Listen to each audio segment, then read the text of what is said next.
aqui.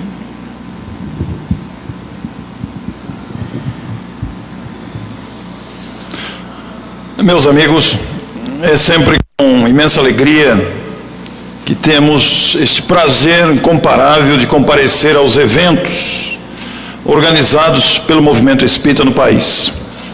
Esses eventos, todos eles, em sua grande maioria, voltados para a ampliação do conhecimento espírita, como ocorre aqui no Boulevard Shopping de Bauru, com a realização de uma feira do livro espírita, promovida pela Associação Chico Xavier para a Divulgação Espírita, já falam por si só da oportunidade de debates, da oportunidade de ampliação do conhecimento através da literatura, desta vasta literatura espírita produzida no país e no exterior por autores encarnados e desencarnados que se desdobram para que a mensagem espírita alcance cada vez mais pessoas, não com o objetivo de transformar as pessoas em espíritas, mas sim com o objetivo de que o conhecimento espírita venha auxiliar as criaturas humanas no enfrentamento de seus desafios.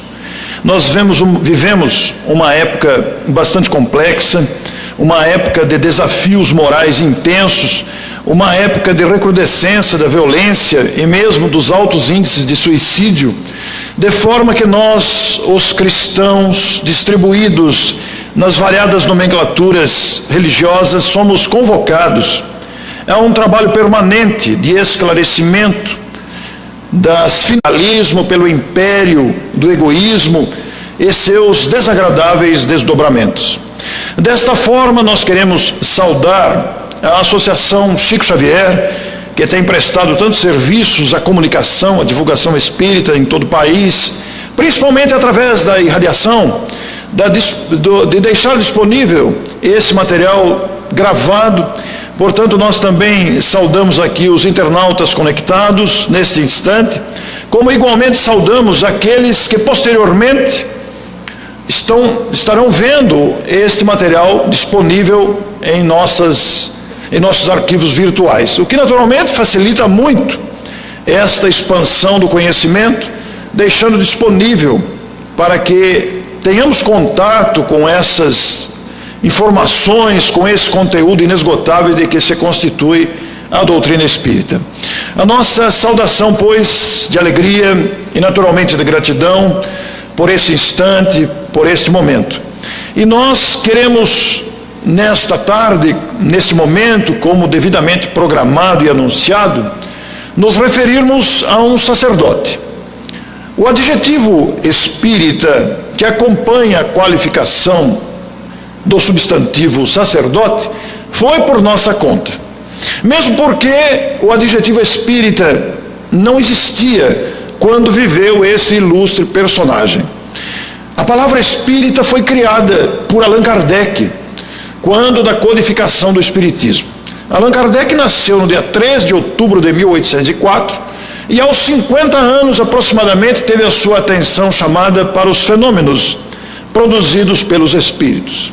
E aprendemos que os espíritos nada mais são do que homens e mulheres antes, durante e depois da vida na Terra. Com a diferença de que normalmente se denomina alma para aqueles que estão ocupando um corpo carnal, biológico, como é o nosso caso. E usa-se a palavra espírita, ou espírito, melhor dizendo, para qualificar aqueles que estão desprovidos do corpo, ou seja, antes da vinda ao planeta e depois da desencarnação, ou no vocabulário espírita, ou no vocabulário comum, depois da morte do corpo.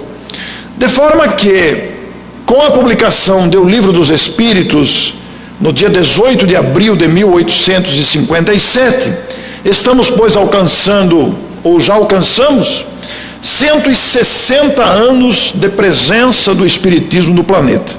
Ora, o que são 160 anos de Espiritismo no planeta? Nada, absolutamente nada. Porque se compararmos a história humana, os milênios incontáveis, até chegarmos a esta era que estamos vivendo, englobando aí os últimos 200 anos, em termos de existência do planeta, não é nada.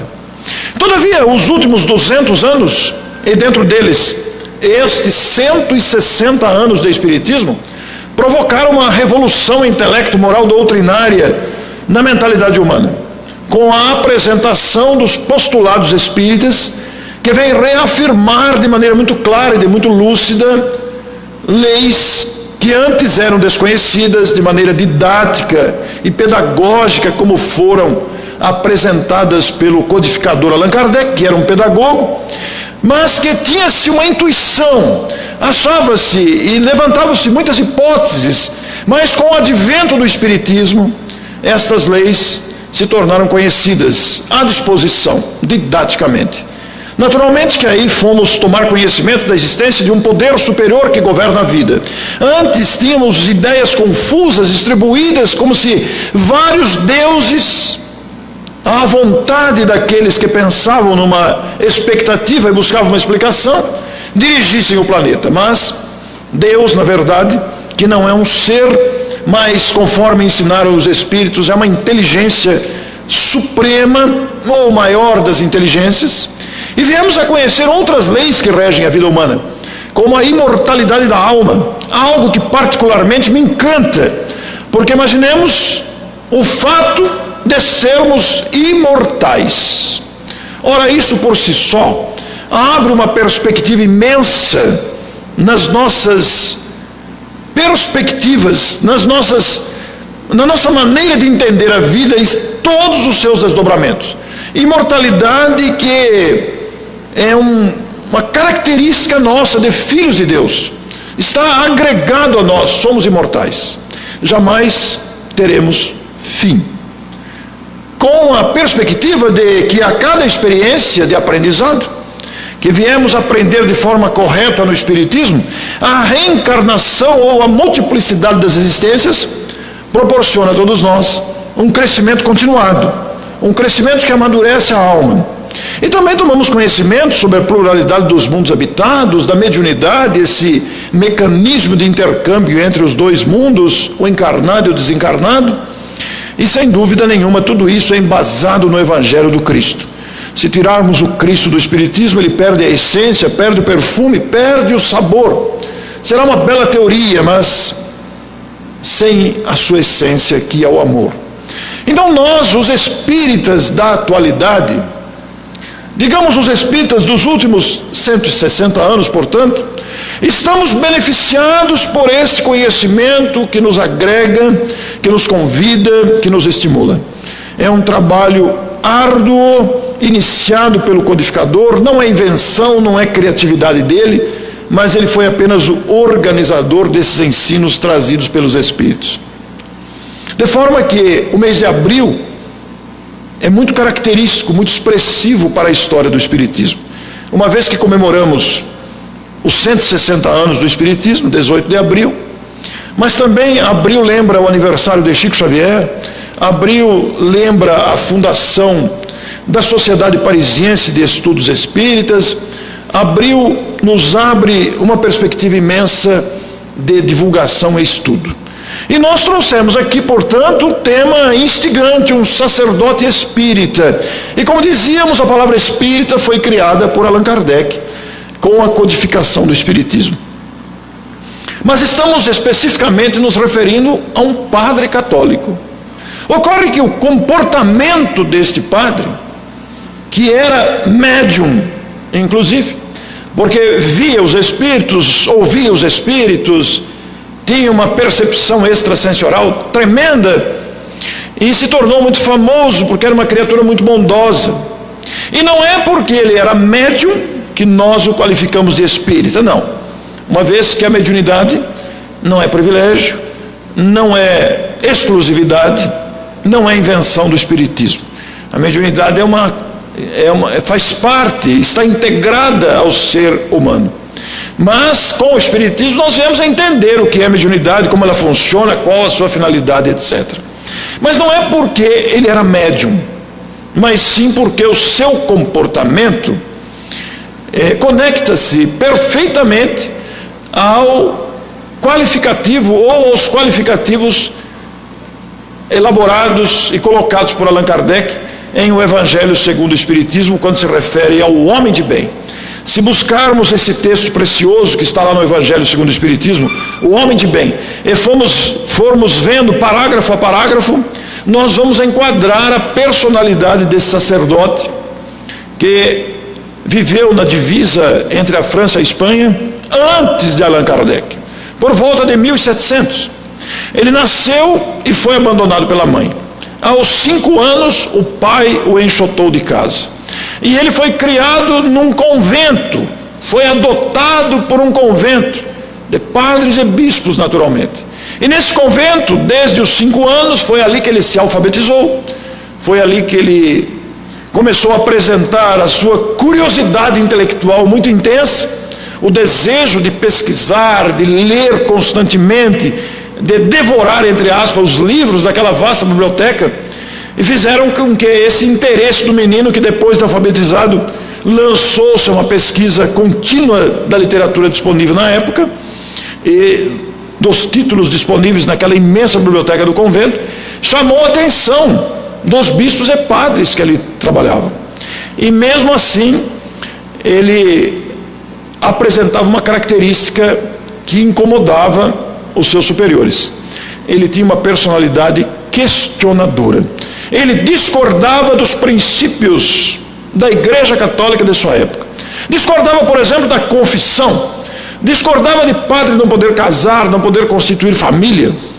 Além de discordar da existência do céu e inferno, de outros dogmas e ensinos da igreja, princípios da Igreja Católica, que ele discordava abruptamente. E apresentava argumentos sólidos para os seus superiores, para discordar desses princípios. De forma que isso causava um certo incômodo. Mas mesmo assim ele foi ordenado padre.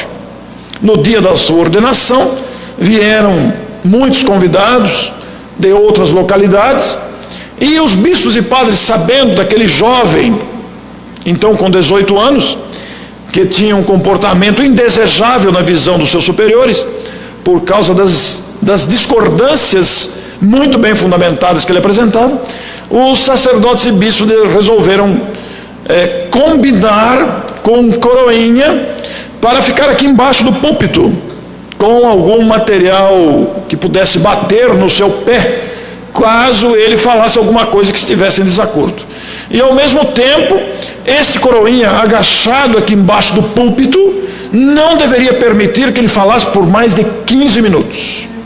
Todavia, como ele tinha um magnetismo muito pessoal, como ele tinha uma perspicácia muito grande, uma percepção maravilhosa, extraordinária, quando ele assumiu o púlpito, a igreja lotada, e ele viu aqui embaixo um menino agachado, adolescente, com um material na mão que possivelmente iria usar para bater nele no joelho, na perna ou no pé.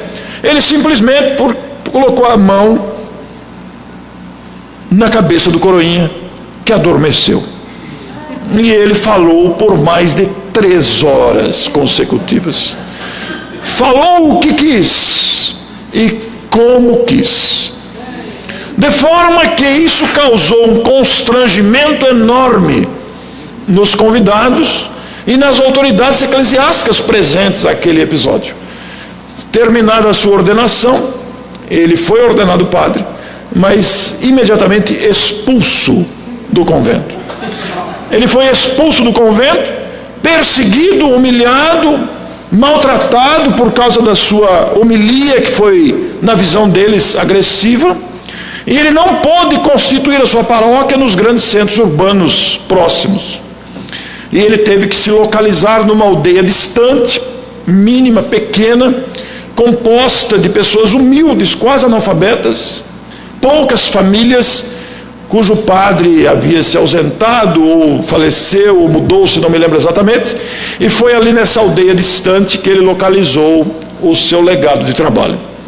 Mas mesmo assim, não deixou de ser perseguido, não deixou de ser combatido, porque ele se tornou famoso ali naquele lugarejo pequeno, porque as pessoas o procuravam. Naquele tempo não tinha o WhatsApp, todavia a fama do padre se espalhou expressivamente. Porque todas as pessoas que o buscavam, com as suas angústias, com os seus dramas, com os seus remorsos, com as suas confissões, com os seus arrependimentos, com os seus traumas, com as suas dúvidas, recebiam dele o alento que buscavam, recebiam dele o conforto moral, recebiam dele a orientação lúcida, segura, clara. Ele que falava abertamente de reencarnação, ele que falava abertamente de vida em outros planetas, ele que falava abertamente de mediunidade, com outras palavras, é claro, mas descrevia a presença de espíritos com outras palavras, claro, as palavras do seu tempo. E isso viria depois com a codificação do Espiritismo. Mas ele falava aquilo que o Espiritismo viria a ensinar mais tarde, com a organização de Allan Kardec. Isso causou uma perseguição enorme. Mas ao mesmo tempo que ele era perseguido pelas autoridades da igreja, ele era cada vez mais procurado, porque de boca em boca as notícias se espalhavam e ele se tornou muito famoso. E ele não era muito de passar a mão na cabeça, não. Ele era de muita firmeza moral, aconselhava, mas também repreendia e fazia a pessoa cair em si, chamava a pessoa à responsabilidade com muita ênfase. E nós vamos encontrar que estas descrições estão nesse livro, Memórias do Padre Germano. Esse livro não foi psicografado, este livro foi psicofonado. Na época usava-se a expressão médium falante. Com o advento do Espiritismo, nós passamos a falar psicofonia, a mediunidade em que o Espírito utiliza-se da voz do médium. O Espírito não entra no corpo do médium, mas utiliza-se das cordas vocais, intui. Existe a psicofonia consciente, inconsciente, semiconsciente, e com a presença de uma outra personalidade, o médium psicofônico é capaz de transmitir aquilo que o Espírito está falando, ainda que, em muitos casos, aconteça uma adaptação do texto, conforme o cabedal de conhecimentos do médium. Mas, embora haja uma participação muito grande do médium no fenômeno, assim como na psicografia também, dá para escolher muitos resultados desta troca, desse intercâmbio entre as duas mentes. E esse livro foi organizado por Amália Domingues Soler, que foi uma clássica autora espanhola. Foi a primeira mulher espírita do planeta a enfrentar os preconceitos de sua época, a enfrentar as autoridades que perseguiam as ideias espíritas, principalmente na Espanha, onde o cerco foi cerrado. E Amália teve a coragem, foi a primeira mulher a levantar a voz para divulgar o Espiritismo e falar das verdades que o Espiritismo ensina, embora enfrentando todo tipo de humilhação, de perseguição, etc. Ela foi muito pobre, passou fome, ficou cega durante um período, mas tinha uma facilidade textual tremenda, uma capacidade para escrever impressionante. E ela passou a ouvir as narrativas de Germano, que era o sacerdote que nós estávamos falando, Padre Germano, e na última encarnação tinha sido o Padre Germano. E desencarnado, através do médium Eudaldo Pagé, passou a descrever as suas memórias. Memórias que falam das confissões que ele ouvia, que os dramas humanos eram os mesmos de antigamente, de atualmente. Eram os mesmos, só mudou o calendário. Chantagem, corrupção, remorso, arrependimento, suicídio, homicídio, etc. Os dramas eram os mesmos, só mudou o calendário. E ele ouvia essas confissões e apresentava os seus argumentos, as suas orientações. E Amália ouviu isso e começou a adaptar aquelas narrativas em texto romanceado, principalmente construindo diálogos. Ela começou a publicar isso em jornais espanhóis e fez muito sucesso esses contos, até que alguém resolveu reunir no livro. E além das narrativas das confissões, também há a descrição dialogada dos embates que ele mantinha com os seus superiores. Seus superiores o visitavam, faziam chantagem, pressão, e ele reagia no mesmo tom, à altura, não submetendo às imposições dos seus superiores, a ponto de, do ponto de vista dos seus superiores, ser um desrespeito, mas ele não temia isso. ele seguia, na verdade, a sua consciência. E também descreve as suas experiências de homem comum como qualquer outro. Amou uma mulher sem nunca ter lhe tocado, e vai se referir a ela o livro inteiro, como a menina pálida dos cachos negros, que ele reconheceu nesta encarnação. Eles tinham uma diferença de 15 anos de idade. Quando ela nasceu, ele tinha 15 anos. Ele a reencontrou pela primeira vez quando estava com 18. No dia da sua primeira homilia, ela estava na plateia, era uma menina de 3 anos, ele estava com 18. E ele reconheceu a menina na plateia, que estendia os bracinhos para ele, mas era sua alma afim. Não vou usar a expressão amantes. A expressão amantes está desgastada. Parece que quer se referir a sexo. E não é sexo, é amor de alma. E ao mesmo tempo ela se confessou 3 vezes com ele. No capítulo As 3 Confissões, ela se confessa com ele. Na primeira confissão, quando adolescente ainda, declara o seu amor por ele. O que ele naturalmente recusa. Eu sou um sacerdote, eu não posso. Mas aquilo o impactou profundamente, porque ele também sentia amor por ela. Na segunda confissão, ela já estava casada, e ela estava muito doente, foi chamado para dar a extrema unção, e ela se declara apaixonada de novo. Eu não posso, eu sou um sacerdote. Até que na terceira confissão, ela não morreu na extrema unção da segunda confissão. Na terceira confissão, já viúva, também num estado próximo à morte, ela declara o seu amor por ela. E ele novamente recusa, dizendo-se que não pode abandonar o seu dever sacerdotal. E ela morre, ele a sepulta, e vai o livro inteiro se referir à menina pálida dos cachos negros, como o amor da sua vida.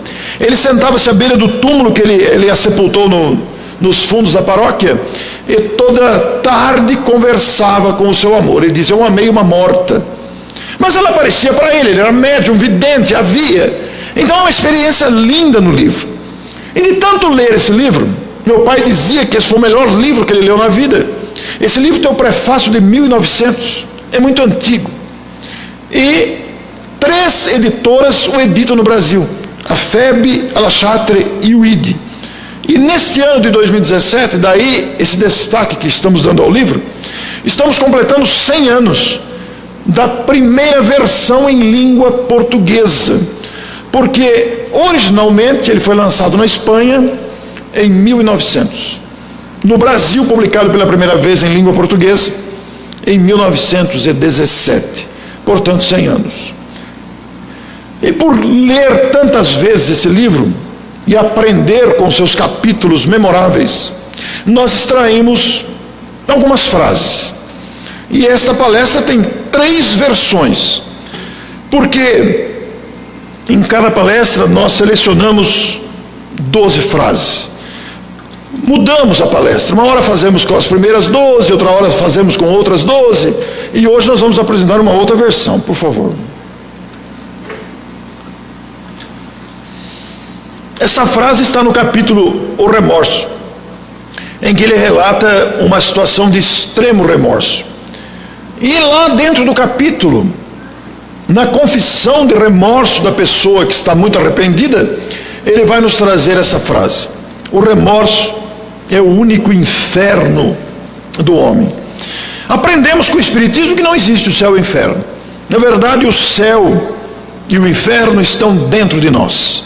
Um homem arrependido, um homem com remorso, com a consciência pesada, está no inferno. Uma mente conectada com o que estudamos e aprendemos com o livro O Céu e o Inferno. Vamos ver outra frase, Renato. Olha essa, no mesmo capítulo O Remorso: há desacertos premeditados e há faltas que obedecem à nossa debilidade moral.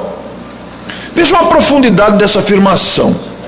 Há desacertos premeditados, que são aquelas falcatruas calculadas para tirar algum tipo de proveito, para se apropriar de bens alheios, para enganar, para manipular.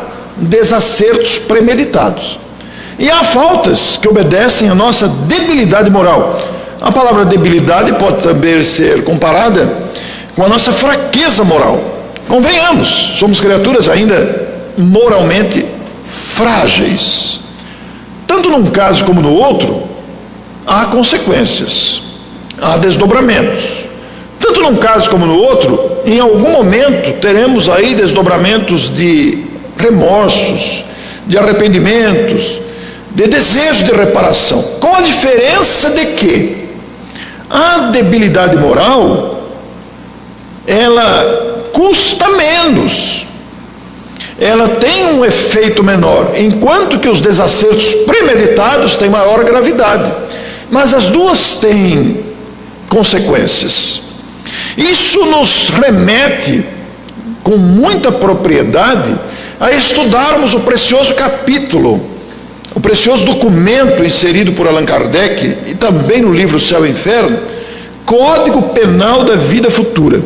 Porque a nossa debilidade, ela é própria do nosso estágio. Nem sempre conseguimos superar as nossas fraquezas.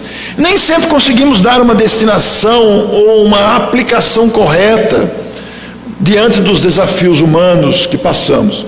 Mas o pior são os desacertos premeditados, porque aí temos consciência do mal que estamos praticando. Aí a consequência é mais grave, embora a nossa debilidade também traga consequências, exigindo-nos uma postura nova de renovação. Mas nos desacertos premeditados, nós agravamos as consequências, com remorsos mais afligentes, com consequências mais duras. Olha que bonita esta frase, está no capítulo O Melhor Voto. Este capítulo refere-se a uma garota cuja família desejava que ela fosse freira, mas ela não desejava ser freira. Mas naqueles tempos de machismo, em que ninguém desobedecia a figura paterna, em que eram obrigados a obedecer o pai em tudo, nós vamos ter a confissão e a busca de uma garota que não queria se transformar em freira. Ela queria ser mãe, queria ter uma família, queria constituir família e consagrar-se aos cuidados de uma família. E o padre Germano, contrariamente a tudo que se podia pensar, sendo ele um sacerdote, todo mundo imaginaria que ele incentivaria ela a ser freira. Mas ao contrário, ele apoia a decisão dela de constituir família e deixar de lado essa questão do enclausuramento religioso, que ele não concordava em hipótese nenhuma. Os seus argumentos contrários ao enclausuramento por força da religião, para ele era um contrassenso. Ele não concordava com o isolamento. Ele achava que todos nós somos seres que devemos nos consagrar uns aos outros. Então ele vai deixar esta afirmação, estimulando a menina que ao consagrar-se a cuidar da família, ela está pronunciando o melhor voto. Mas essa expressão melhor voto, ela tem uma ampliação magnífica no capítulo, onde ele faz ela pensar na importância de cuidar-se do amor no relacionamento, de transmitir a sua ternura aos filhos, de formar novos cidadãos, de transmitir o amor que ela sentia dentro de si nos cuidados com a família. Então os capítulos do livro, que são lindos, são comoventes, são magníficos, nos levam a essas considerações de importância que às vezes esquecemos, de valorização da vida, de valorização da família, dos relacionamentos que devem ser respeitados. Olha esse, no capítulo Patrimônio do Homem, o tempo é, em uma palavra, o único patrimônio do homem. Consideremos, a saúde passa, é muito frágil a saúde humana, a fragilidade do corpo de uma hora para outra nos deixa entregue às enfermidades. O dinheiro e as posses trocam de mão, costumeiramente em pouco tempo. Os títulos são temporários, de nada acrescentam quando estivermos em realidade com a própria consciência. O que permanece mesmo, não são a posição social, o patrimônio, o dinheiro. O que permanece é o que a gente fez com o tempo, nas virtudes e experiências somadas, adquiridas, cultivadas durante o tempo. Mas que tempo? O tempo que temos à disposição. Quantos de nós não damos desculpas variadas, e esse que vos fala não é diferente? Somos criaturas envolvidas com uma série de coisas, de correrias, de providências, etc., diárias, que muitas vezes nos faz desperdiçar tempo que poderia ser utilizado de outra forma. Na maneira como investir em nós para crescermos intelecto moralmente, mas para também usarmos dos nossos recursos e possibilidades em favor do bem coletivo. Então, o tempo, em uma palavra, é o único patrimônio do homem. Se nós ampliarmos isso para o tempo infinito que temos pela frente, uma vez que a vida não tem fim, e que viveremos para sempre, com a extraordinária realidade de quanto mais evoluirmos, mais felizes seremos, mas atrelado não à ociosidade, mas é uma felicidade que se volta para o bem-estar alheio. Basta pensar que as grandes almas, podemos citar qualquer grande alma da humanidade, qualquer personalidade que passou por aqui, independente de crença, independente de área de atuação, qualquer benfeitor da humanidade em qualquer época, e veremos que são criaturas que alcançaram um estágio de amadurecimento e voltaram todos os seus esforços para o bem da humanidade. Cientistas que renunciaram a horas de sono em pesquisas para alguma invenção que viesse beneficiar a humanidade, aplicaram o seu tempo, que é o único patrimônio do homem realmente, que é a única coisa que vamos ter pela frente, acrescido das virtudes que desenvolvermos, acrescido do conhecimento que vamos acumulando, justamente para igualmente nos tornarmos criaturas que espalham o bem por toda parte. Mas a sociedade materialista e egoísta dos nossos dias não sabe ainda valorizar. Nós estamos muito preocupados com o ter ao invés da valorização do ser. Esse capítulo é muito bonito, porque existem capítulos que ele se coloca a falar simplesmente, a discorrer sobre temas que nos interessam diretamente. E esse é um dos capítulos em que ele faz isso. Dá o primeiro passo, que para Deus nunca é tarde. Vamos pensar nisso. É muito profundo isso. Deus é tão bondoso com a gente, Ele é tão grande, tão misericordioso, que Ele aguarda a gente despertar. A maioria de nós somos seres dormentes, ficamos adormecidos na ociosidade, ficamos adormecidos no tempo, desinteressados, deixando a vida passar, e diante do sofrimento, a dor normalmente tem sido o grande agente que nos cutuca, né? As contrariedades, as aflições normalmente nos fazem sair do lugar. E aí, quando a gente dá o primeiro passo em qualquer iniciativa, não vamos restringir isso ao aspecto religioso, porque não pode ser restrito isso a uma atividade religiosa, mas essencialmente na melhora de nós mesmos.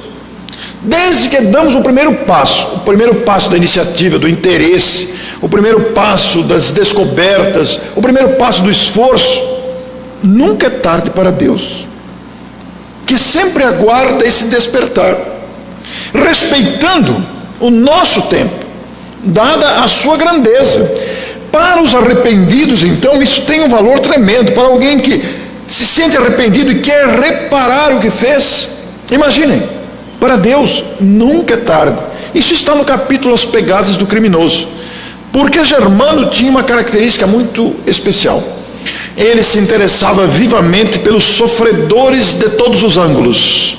Onde houvesse uma criatura sofrendo carência material, debilidade moral, enfermidade física, onde houvesse uma carência, seja lá qual fosse, dentro dos seus limites geográficos, lá ia o Germano.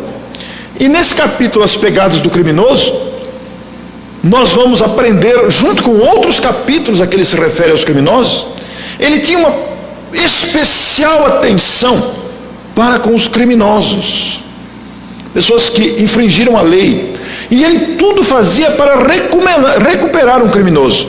E criminoso não é apenas de homicídio, existem vários tipos de crimes. Em outra obra, não nessa, que vai sair este ano, está esgotada essa obra há alguns anos, que se chama Luz do Caminho, inspirado por Germano e com narrativas da própria Amália Domingos Soler, porque foi Germano que orientou o trabalho de Amália. Ele vai dizer que nós cometemos um grande equívoco: colocar criminosos variados, de crimes diferentes, de motivações diferentes, colocamos tudo no mesmo lugar. Porque mata-se por vingança, mata-se por paixão, mata-se por ciúme, mata-se por autodefesa, mata-se por variados motivos, e até por desequilíbrios emocionais e mentais. E nós pegamos todos os criminosos, colocamos na penitenciária, e damos, é como se, ele faz uma comparação, é como se dessemos o mesmo remédio para quem quebrou o pé, para quem está com problema no coração, para quem está com problema neuronal, para quem está com infecção de garganta, para quem está com... e damos o mesmo remédio. Não vai surtir efeito nenhum. Para cada enfermidade, o tratamento é diferente. Então, se nós trouxermos isso para os dias atuais, utilizando-se da performance que ele fala nesse outro livro, que não é esse, que vai sair e está esgotado, é que nós deveríamos tratar o criminoso como um enfermo moral, da mesma forma que nós tratamos as doenças físicas com tratamentos e todos os recursos que a medicina tem hoje para recuperar um órgão, para fazer tratamentos variados. Nós deveríamos fazer o mesmo com o enfermo moral, com o criminoso, que é o enfermo moral. Diz ele, inclusive, que as nossas penitenciárias do futuro, os réus serão julgados por psiquiatras e não por juízes, porque o psiquiatra vai analisar os dramas que originaram os crimes. Os criminosos são enfermos, e ele tinha um cuidado todo especial com os criminosos, recuperava-os moralmente. As histórias constantes do livro são lindas, e olha que bonito isso. Ele tem um texto poético nesse capítulo, a oração das crianças. Ele gostava muito das crianças, estava sempre com elas, adorava vê-las brincando, adorava conversar com elas. As crianças são a esperança do mundo e a encarnação do progresso. Olha a profundidade dessa afirmação. As crianças são a encarnação do progresso. É o que estamos vendo, né? As crianças que nascem hoje já nascem dominando os celulares. É que tinha tecnologia lá, nasceu aqui, encontrou aparelhinho, é só recordar. Nós chegamos aqui, não tinha nada. Foi difícil, né? Depois de 30 anos pegar aqui, o que a gente faz com isso? Lá em casa, eu fico perdido. Cássio, me socorre aqui. A molecada de hoje sabe tudo. E essas criancinhas que estão nascendo, eu vejo a neta gravar áudio no WhatsApp, fica de boca aberta. Eu vou, não sei o quê, né?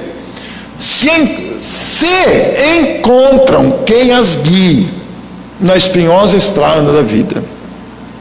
Sejamos nós aqueles que transmitem carinho para as crianças. Nós temos, como adultos, professores, educadores, enorme responsabilidade com esses espíritos que retornam, trazendo esperança e trazendo progresso. Os espíritos que retornarão ao planeta, e alguns já estão aqui na adolescência, no início da maturidade, e agora, a partir de agora, com mais intensidade, espíritos nobres retornarão ao planeta, espíritos nobres, moralizados, para dar um jeito, do jeito que nós estamos aqui, porque a nossa condição fez o planeta chegar ao ponto que chegou.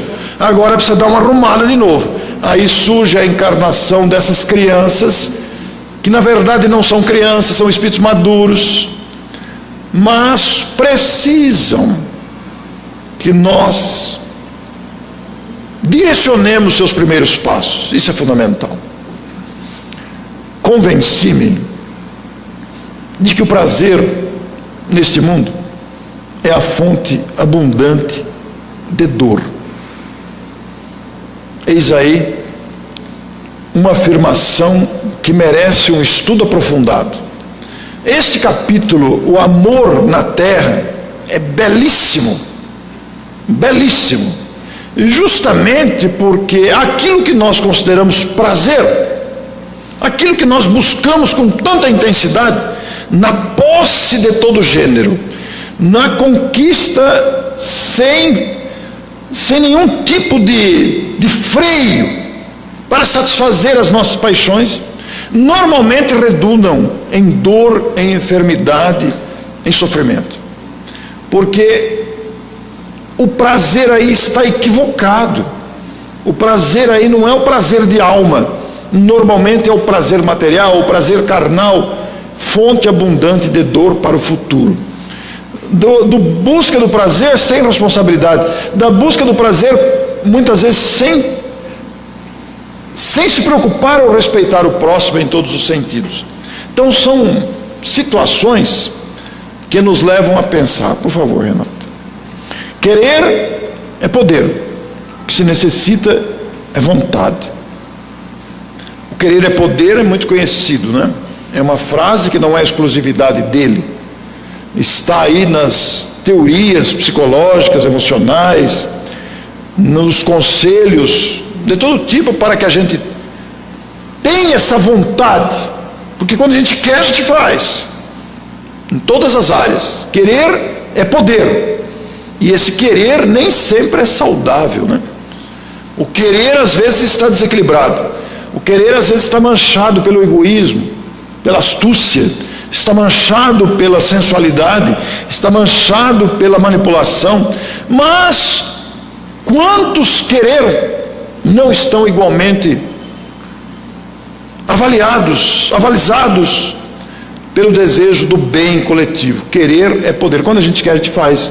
O que se necessita realmente é vontade. Esta vontade é que deve merecer de nós um estudo aprofundado de autoanálise. Como é a nossa vontade? Como é a minha vontade? Seria bom, para a gente ampliar isso, procurar lá em Leon Denis, a dissertação que Leon Denis faz sobre a vontade, esse atributo humano que está dentro de nós, muitas vezes fraquejado, muitas vezes frágil, tímido. É preciso ter vontade.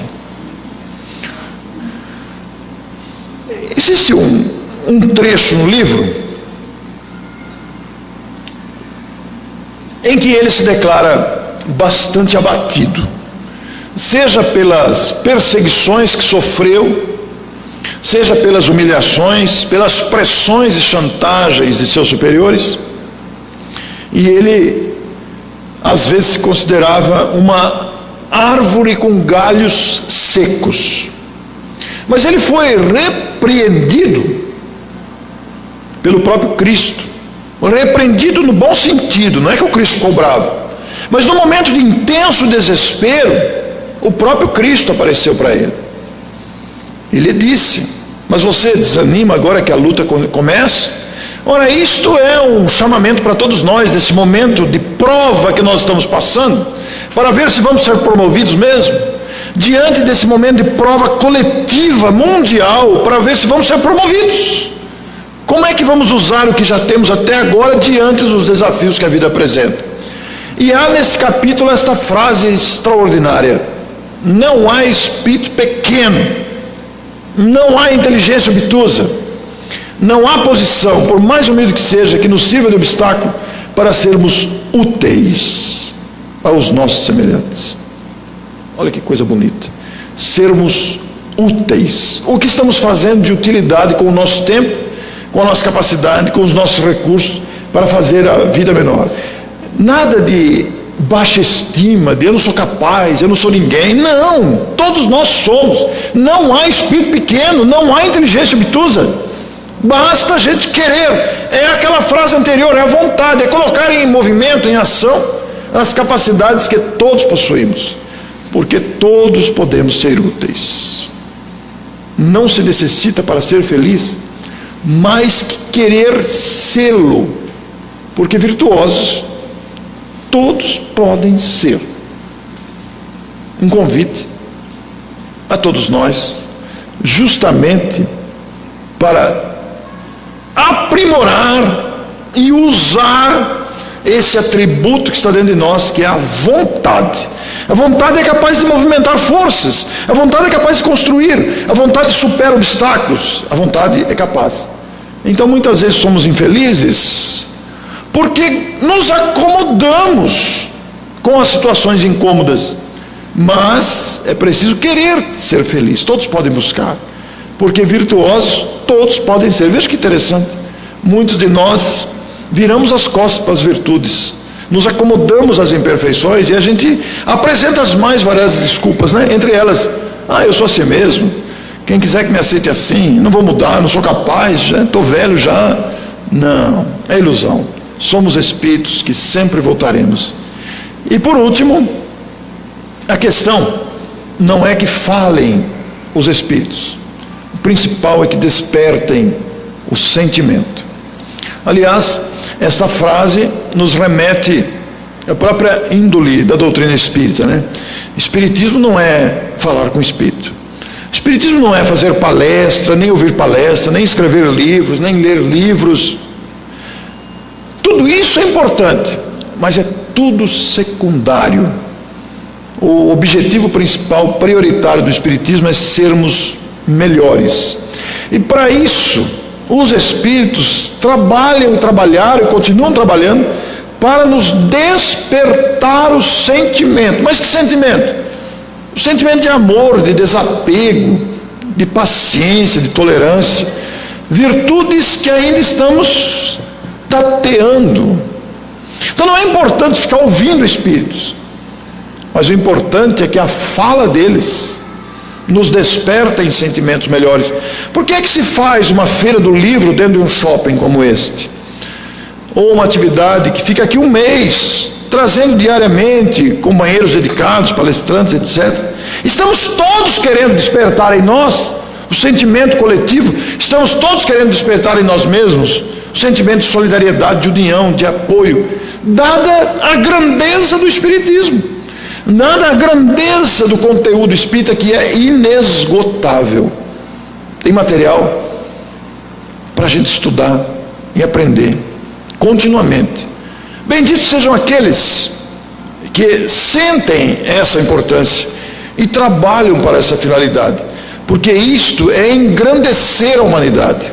O esforço individual somado proporciona um evento dessa perspectiva, que dá trabalho organizar, exige voluntários, horários disponíveis, providências detalhadas, mas é o esforço, não para que simplesmente falem os espíritos, mas para despertar o nosso sentimento. Se formos pensar nos objetivos da vinda do Cristo ao planeta, da codificação do Espiritismo por Allan Kardec, da presença de Chico Xavier no planeta, dos exemplos de Madre Teresa, de Irmã Dulce, e mesmo do Papa Francisco, que aí está, todos eles trabalham para nos despertar sentimentos melhores. Não é outra finalidade, porque o que nos faz ver a vida diferente é o sentimento novo. Podemos estar com a cabeça recheada de intelectualidade, mas se não tivermos sentimentos, esse intelecto vai ser de pouco valor, embora sejamos grandes intelectuais. Mas é preciso que haja o sentimento, porque o raciocínio sem o sentimento pode produzir grandes estragos. Essa desarmonia social, olha a atualidade, esse descontentamento íntimo em que vive o homem, é o berço dos espinhos, onde se embalam os grandes desacertos. Estamos convidados a mudar esse quadro. Esta frase está no capítulo Os Presos, que é o capítulo mais cruel da obra, dada a crueldade com que eram tratados os presos nos porões de uma instituição cristã de fachada, chamada os penitentes negros, que extorquiam grandes fortunas em favor dos seus próprios interesses. E Germano sabia disso, e sabendo que havia um homem inocente, ele achou um jeito de entrar lá. A história é muito longa para ser contada aqui, vocês vão ter que ler o capítulo Os Presos, para se inteirarem da realidade cruel encontrada por Germano lá. Ele mesmo quase se desequilibrou com as cenas que ele descreve. E vai dizer, que essa desarmonia, esse descontentamento, é o berço dos espinhos. Vejam, nós estamos alimentando esses espinhos. Por isso que é preciso mudar o foco, o enfoque. E nós, os cristãos, estamos chamados a isso. Não importa a denominação religiosa. O importante é que sejamos espalhadores de esperança. Por isso saiu o livro Um Sacerdote Espírita. De tanto ler aquele livro, muitas vezes lemos o livro, fizemos esse Um Sacerdote Espírita, que descreve, não é uma transcrição, nós selecionamos a essência de cada capítulo, justamente para motivar a pessoa a ler a obra original, mas com o diferencial de comentar os ensinos do Padre Germano, e linkar esses ensinos com as grandezas do Espiritismo. Mantivemos a mesma ordem dos capítulos, os mesmos títulos dos capítulos, para trazer um sacerdote espírita. Como disse no início, o espírita correu por nossa conta, por causa do comportamento autenticamente cristão e coerente com a denominação do homem de bem. A pessoa que fez a capa é um pastor evangélico, acredito em vocês. A editora é espírita, o autor é espírita, fala de padre, e quem fez a capa foi um pastor, que é funcionário da editora, juntou tudo aí. E quando eu vi a capa eu adorei, porque ela é instigante. Eu sou de família espírita, então muitas pessoas, mas o Orso vai usar crucifixo, terço, o que aconteceu? Mas é o contexto da obra. Na época, ele era padre. E nós respeitamos muito o catolicismo por usar o terço, o crucifixo. Nós não usamos, mas nós respeitamos o uso da prática católica desses instrumentos. De forma que a obra tem me dado muita felicidade pela aceitação dela, pelos desdobramentos e naturalmente por motivar as pessoas a conhecerem. Muitas pessoas não conhecem Memórias do Padre Germano, porque é uma obra muito antiga. E se a gente não falar, continua no esquecimento. O objetivo foi justamente trazer de volta esta preciosidade. Agradeço imensamente a oportunidade desta tarde. Agradeço aos amigos da Associação Chico Xavier para a divulgação espírita, aos internautas conectados na transmissão ao vivo nesse instante, esperando que a nossa fala de alguma forma motive você a procurar o livro Memórias do Padre Germano, porque você, meu caro telespectador, que agora vê pelo YouTube, você encontrará uma preciosidade para os seus dias, para te ajudar a vencer os obstáculos e pensar com amor e fraternidade, como pensava e pensa o nobre Germano. Meu abraço a todos vocês, com a minha gratidão.